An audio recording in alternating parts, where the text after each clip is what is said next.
Hello and welcome to the session on digital marketing and web analytics. Over here, it mentions part two, but I wrote it the wrong way. We're talking about KPIs, and part two of KPIs will discuss how we create a framework. I've found something interesting on the internet, which I think is a simpler framework version can be readily applied for any sort of up-and-coming digital marketer, and it's very much like common sense for digital marketers to objectify their goals. So without further ado, let us move forward. Oh, here, step number one, identify the business objectives, meaning what is it that you wish to gain from your business? By just existing, you might be saying to yourself that I want to be number one in the business. Maybe I just want to take advantage of the market leaders and follow with them, be a follower. Maybe I want to be better than the competition. Maybe I want to gain more market share. Maybe I want to earn a lot of profit. Anything that you have decided on as your business objective, you must clearly define it with the management. So over here, you can see, for example, we've done with the business objectives, but then next comes these things. All right, creating awareness and generating leads and highlighting events. These three things are very important for us to create the framework. I told you before that in the previous slide that we focused on acquisition, behavior, and outcomes. This is somewhat like this. This is creating awareness is about acquisition of traffic. Generating leads or sales lead, you can look at the term or lead generation. It means to create users who will become highly interested in becoming a sale to us, meaning they'll buy from us, they'll subscribe to us, they'll convert for us. So that is about mainly behavior. And highlight the event is about, of course, outcome. All right, almost similar to everything that we studied before. So I'll just erase all of this. And we will expand on this framework. And you will find out it's not very difficult to do. Just again, if I have not mentioned it, the link is here at the bottom. All right, step number two. Let me just, sorry, I was just going to my pen. Step number two, identify goals for each objective. Now that you have defined an objective, you have to be very clear as to if you're using it for your website or your app or your social media. That I leave to you, okay?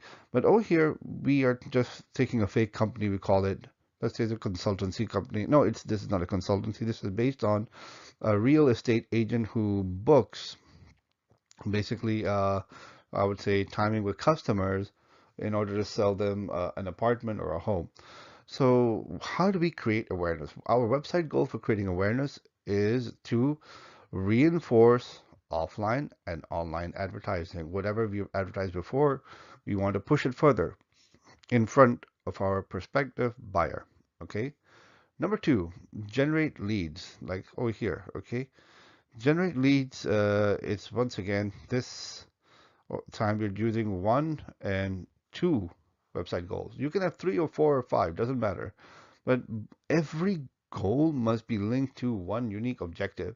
So in digital marketing campaigning, we try to focus on one sort of objective, one goal, and one campaign result. This time, we're talking about capturing leads through, of course, your own database that you might have, maybe your contact list or email list that you have from your customers or prospective customers who subscribe to you, to your list. And the second one is provide home buyer information and resources. Okay, these two things. Let me just erase that. I'm back.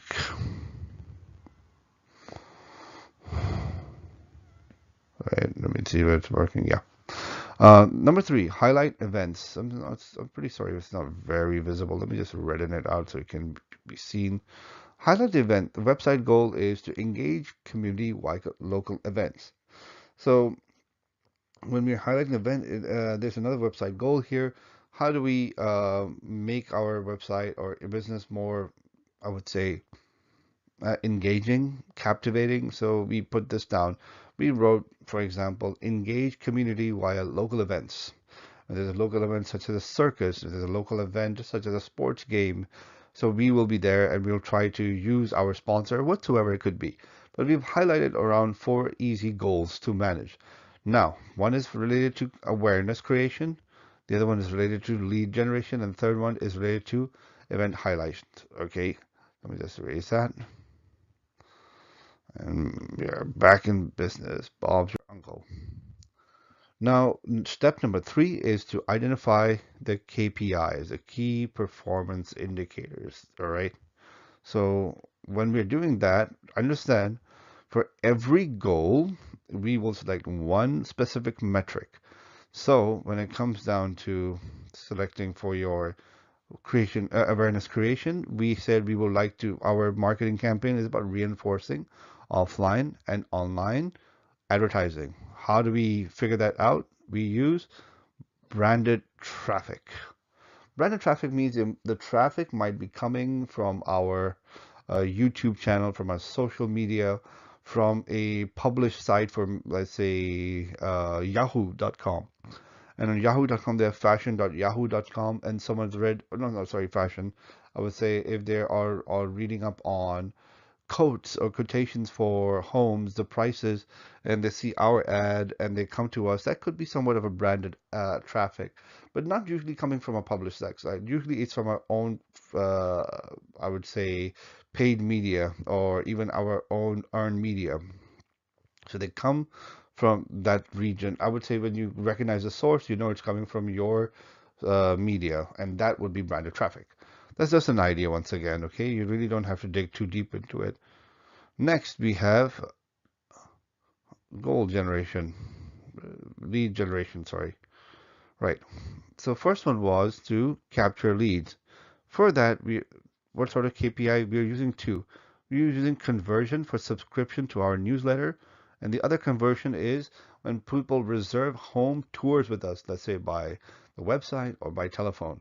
But of course, it's a website goal. I'm assuming someone come to the website, send you an email, or maybe sign up on a contact form with you and said, I would like to book this time to come and see an apartment or a home or a condo or a loft. The other thing, the website goal was providing information to home buyers and giving them other resources to look into.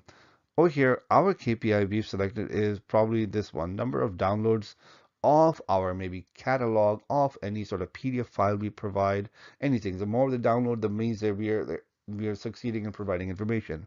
Similarly, if it goes for the website goals of capturing leads, the more people have subscribed to our newsletter or have booked home tours with us, we are being more successful. Lastly, we focus on the last lead, highlighting events. This one, okay. Engage community via local events. We will talk about visitor loyalty. When people will see our advertisements or due to a local event or so, will that trigger people visiting our website from a certain place? For example, there is let's say IKEA has a sale on let's say different interior furniture whatsoever. Maybe that could be linked to people buying our home or trying to select an apartment and said, hey, this they visit your website first, and they might sorry, they visit the IKEA website. You have an advertisement on the IKEA's website for your own home. On the website, people looking at the furniture might come to your ad, and that would turn into visitor loyalty. They might return and see other apartments and other lofts and condominiums. So this is basically we call it repeating visitors. Sorry. Okay, so we can base it on that. Once again, the KPI is based on what the management selects for the campaign, but it can also be done by you because, if you have a small company, you can base it on yourself. It must be grounded in logic. It must be singular and not, too many of them coming into one KPI just makes no sense. Next, moving on, step number 4. Now we have to identify the targets we have to achieve for each KPI that we have selected. Now, this is going to be pretty daunting. At times, people get lost, and I said, don't worry, I'm here to help you.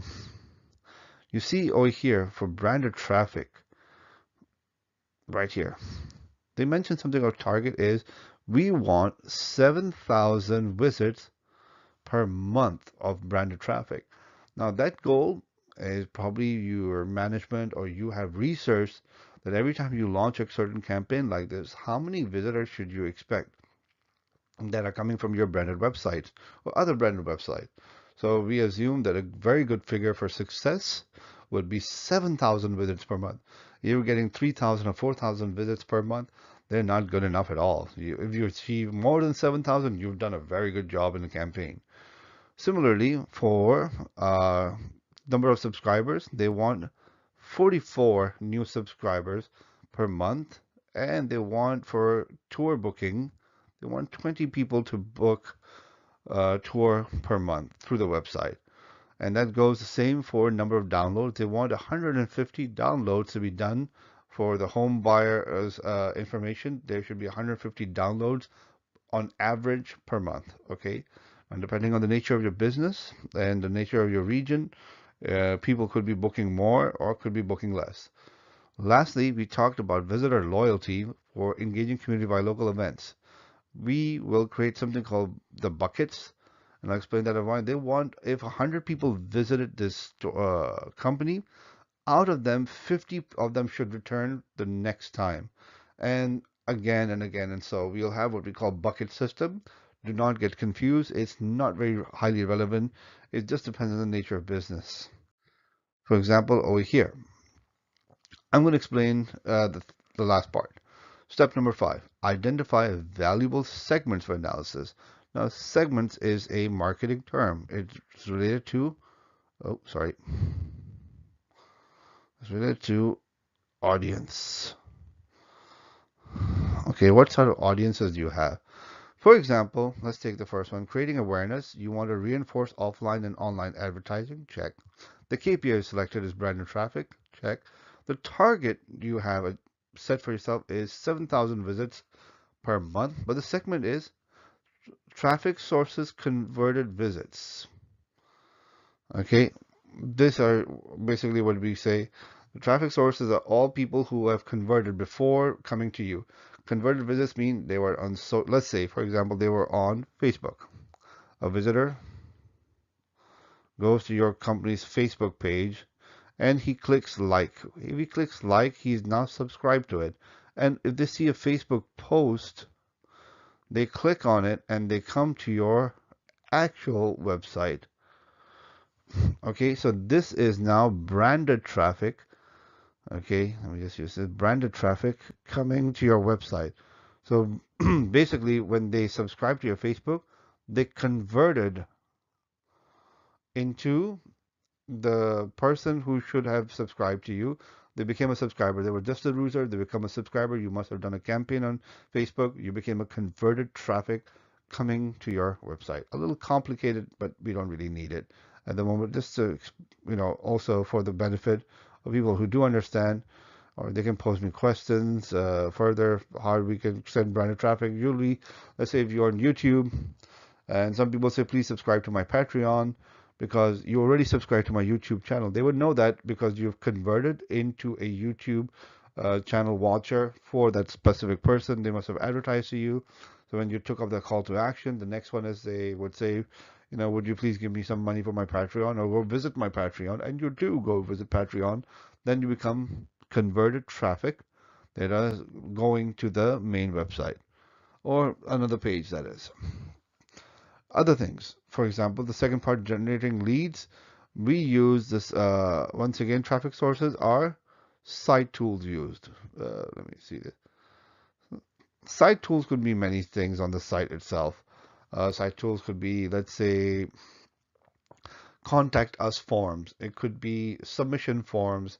It could be just registering your email address or your phone number for the company in a simple sort of text box, whatever, or maybe via phone you registered, but more or less the tools are provided to you online, just as a simple contact form. The other one is segment types that people are downloading are document type, which are geographical. So for each region they want to download, let's say they're interested in buying a house in the north or in the south or in the east or in the west or in the center.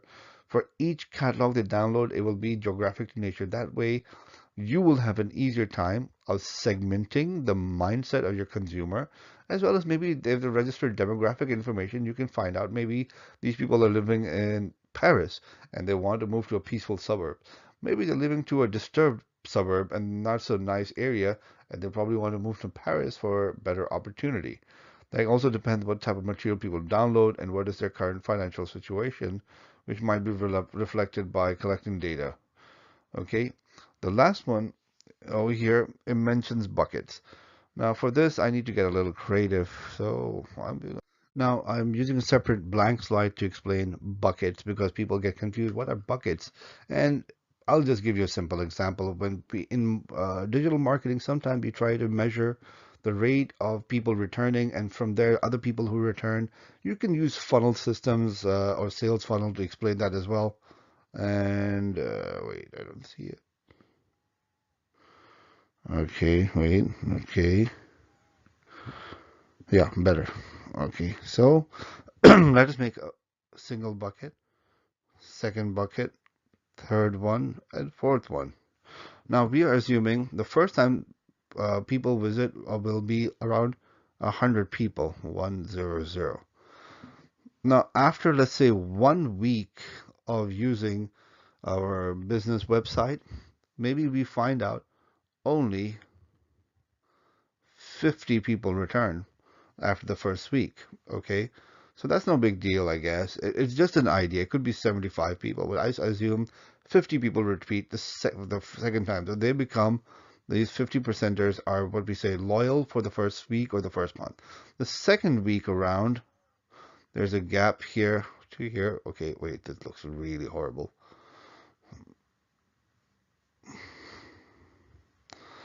Okay, I'm gonna draw it properly this time, I swear. Wait, yeah, okay. I should space them out better. So this is a 1 week gap for everyone. Okay, 1 week and 1 week again. 100 people out of the 100, only 50 return. So this becomes actually the first bucket in a way. Out of these 50, only 25 returned after the second week. This is the first. Now from this, we find out after the second week, the third week, we find out that 20 people who returned are only 10 people who return. So we are losing interest if we don't do something to gain their interest back. And usually this happens in marketing campaigns when we launch different posts, and even social media. We see, are people still clicking on our link? Are they engaging with us, or they're losing interest over time? So that's what actually buckets mean, and that's about it. So when we use a KPI, we set the target up. We wanted 50% of the people return. If below 50% of the people return the first time, the second and third, we have a problem. You know, we are losing customer loyalty faster. But in general, if we, let's say we had an event where we wanted people to return, let's say we had a football match, and we assumed that how many people who saw and talked to us, engaged with us and our brand and sponsor for that football match in that area, we only found 50 people, more than 50% of the people returned. And we said, you know what? After they have looked at the website and we're having more than 50% return, we're good. We're good, basically. That's what it explains. Now, when you build this framework, all you have to do is follow it, and you have to pursue it through your marketing campaigns. Marketing campaigning is something I will teach you guys later in a uh, separate PowerPoint video. But for now, I just wanted to conclude digital marketing KPIs. How do you create them, and how you create a framework? That is it. Once again, thank you very much. Here are the links, just in case if some people are interested. Okay, let me highlight them if I can get it. Okay, here we go. I assume this website is still available, clipfolio.com/resources/KPI example. And there is another one. There are certain links over here that I used for the previous video as well that you can use as well. Okay, the KPI framework thing, I put it back here just in case because I forgot to do it. I wasn't very smart about it. Thank you very much for your time, ladies and gentlemen. I hope you benefited from this course. And if you have any questions, please don't hesitate to put it in the comment section. Or if you have my contact as your teacher, you can please send me any information you're curious about. I'll be more than happy to answer either online or in the class. Good night.